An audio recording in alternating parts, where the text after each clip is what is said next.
மாற்றம் இள சமுதாயத்துக்கிட்டையும் வளரணும்னு நான் நினைக்கிறேன். புரியல, இளைஞர்கள்ட்ட பதில் இல்லைங்கிறீங்களா? இளைஞர்களே எப்படி இருக்கணும்னு ஒரு கேள்வி. நான் ஒரு பட்டியலினத்து பையனை கல்யாணம் பண்ணிப்பேங்கிறவங்க எவ்வளவு? அங்கேயாவது மனசு குறுகுறுத்து போய் அந்த அம்மா முகமே வாடி போச்சு. எனக்கே அவ்வளோப்பதான் அவ்வளோ சங்கடமா இருக்கு.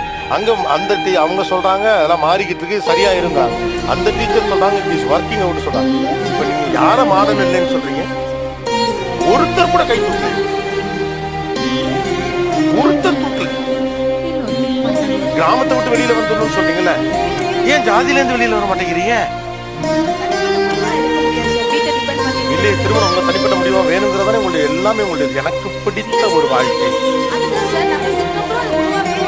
குறைஞ்சபட்சம் இந்த பக்கம் ஒரு எத்தனிப்பு இருந்து, ஒரு தவிப்பு இருந்து, ஒரு குற்ற உணர்வு இருந்து, ஒண்ணுமே இல்லை.